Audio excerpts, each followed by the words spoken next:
banget sama anak-anak. Nah, Nabi ini bisa kita lihat jelas dari cara beliau itu dalam mendidik cucu-cucunya.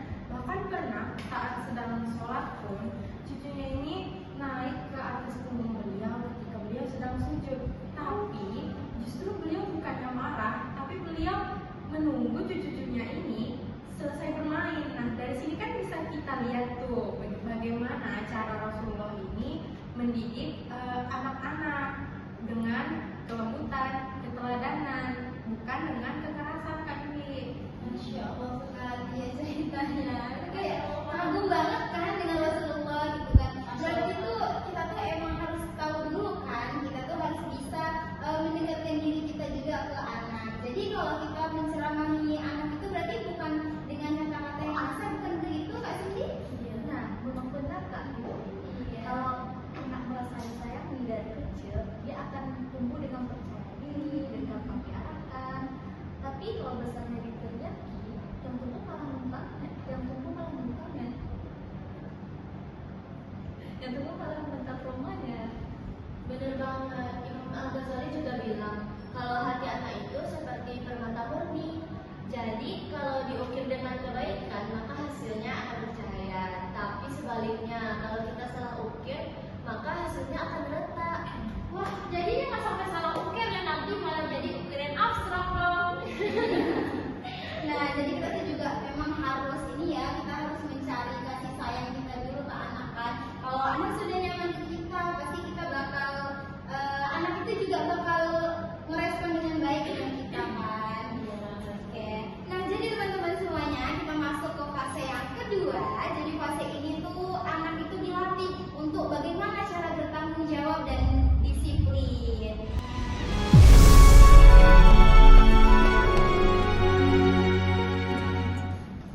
Nah teman-teman, kalau di fase ini nih anak sudah bisa membedakan antara yang benar dan juga yang salah dalam fase tamyiz. Nah aku mau nanya nih salah satu narasumber debat kita, gimana sih kalau menurut Kak Dea dalam pandangan Islam nih pendidikan anak pada fase ini? Begini Kak Dwi, jadi kan Rasulullah SAW ini memberikan arahan yang sangat jelas kepada kita dalam mendidik anak-anak. Beliau bersabda, perintahkanlah anak kalian itu untuk sholat ketika usia mereka 7 tahun. Nah, ketika usia 10 tahun, ketika mereka enggan, maka pukullah. Jadi perlu kita garis bawahi ya, maksud pukulannya ini bukan untuk menyakiti, tetapi untuk simbolis kasih sayang terhadap mereka bahwa ibadah itu memang harus benar-benar disiplin kan Wi. Jadi pendidik atau orang tua itu harus mulai membiasakan anak-anak sholat sejak dini, tapi dengan cara yang lembut dan penuh kasih sayang. Ketika anak diajari sholat, nah sejak kecil itu tujuannya bukan hanya untuk menyempurnakan ibadah, tetapi juga untuk menumbuhkan rasa cinta dan tanggung jawab mereka. Nah, satu lagi juga maksud dari pukulan ini itu mereka bukan untuk menyakiti Kak Dwi dan Kak Titi, melainkan itu sebagai bentuk teguran yang lembut kepada mereka bahwa ibadah itu memang sangat penting. Itu Kak Dwi dan Kak Titi. Oke. Berarti itu tadi kan teman-teman, kalau kekerasan itu tuh bukan sebenarnya bukan kekerasan yang artian yang lain, tapi itu mengingatkan kan? Benar sekali. Ya benar tuh Kak Titi. Pada masa fase ini kan keadaannya mungkin pada umur 7 tahun. Fase ini kan dari umur 7 tahun sampai umur 14. Nah, anak itu udah mulai memahami makna dari tanggung jawab tersebut gitu. Nah, pada fase ini pun anak tuh mulai bisa menerapkan arti disiplin dan arti gimana perintah yang baik itu. Tapi dalam hal ini ada satu hal yang penting ya. Disiplin itu bukan berarti keras dan kelembutan itu bukan berarti lemah. Sesuai dari sabda Rasulullah, tidak ada pemberian seorang ayah kepada anaknya yang lebih utama itu daripada adab yang baik. Nah, jadi di sini warisan yang terbaik itu bagi anak bukan harta, malahan bukan harta, juga bukan rumah, bukan prestasi, malahan itu melainkan adab. Setuju banget. Kalau anak-anak kita itu punya adab, otomatis dia punya nilai dong. Nah, kalau semisal anak itu nggak punya adab, otomatis bisa-bisa jadi spesies debat sama orang tua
pendekatan spiritualnya.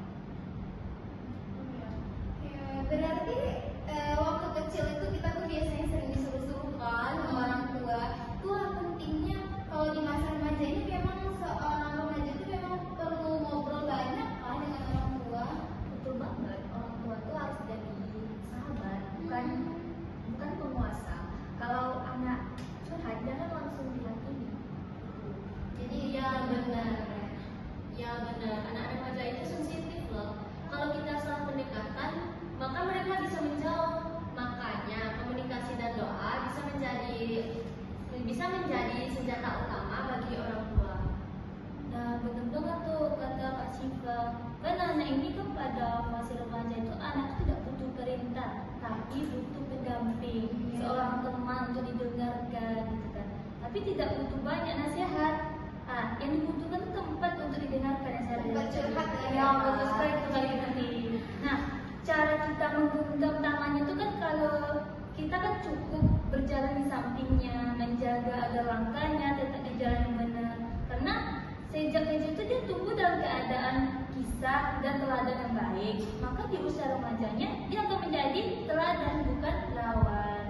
Nah, cara itu kan lebih bagus. Tadi kan disebut sama Kak Cindy dengan mencintai Nabi, membaca Al-Quran, mendengar kisah-kisah yang sangat baiklah untuk teladan kita gitu.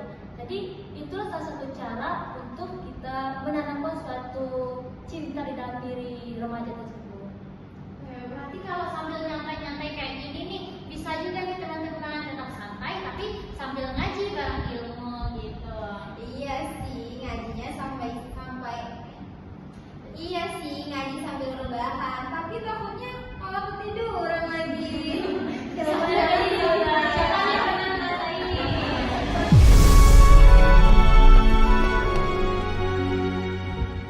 Nah teman-teman, gak kerasa nih kita udah ada di penghujung acara aja nih. Nah sebelum kita tutup acara kita pada kali ini, aku mau nanya nih pendapat dari narasumber kita. Jadi dari ketiga fase di atas, gimana sih menurut pandangan para narasumber fase mana yang paling menentukan karakter si anak? Kalau aku secara pribadi ya, fase yang pertama. Karena kan pada fase pertama itu dengan dibangun dengan kasih sayang, keteladanan, jadi semua fase yang dilewati itu akan menjadi lebih mudah. Seperti itu.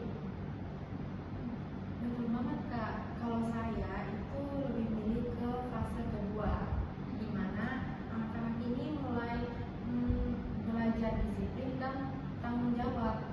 Mereka di fase ini tuh sudah mulai bisa membedakan mana yang baik dan mana yang benar. Peran orang tua pun di sini juga sangat penting untuk membentuk karakter mereka supaya disiplin dan tanggung jawab, seperti membiasakan mereka sholat tepat waktu, terus juga melaksanakan tugas-tugas rumah tanpa harus kita suruh berkali-kali, dan juga itu satu lagi membereskan mainan mereka sendiri. Di sini itu Kak, fase mereka ini terbentuk rasa tanggung jawab dan disiplin, bukan hanya untuk dirinya sendiri tapi itu untuk orang tua dan lingkungan sekitarnya. Nah maka dari itu peran orang tua ini memang sangat penting Kak. Mereka juga harus bisa mencontohkan nih gimana bentuk disiplin itu, gimana tanggung jawab itu, gimana kita tampakkan kepada anak-anak ini. Nah jadi anak-anak ini bisa membentuk karakter disiplin dan tanggung jawab mereka ini secara tinggi gitu Kak, sesuai dengan nilai-nilai pendidikan Islam begitu Kak. Nah, benar Kak Lia. Jadi di sini saya sendiri memilih ke fase ketiga. Jadi kan remaja itu ujiannya sebenarnya, itu ujian sebenarnya. Jadi pendekatannya itu harus memilih lebih bijak dengan cerdas dan lebih sabar. Tapi menurutku semuanya itu penting karena setiap fase itu mempunyai peran yang saling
berikutnya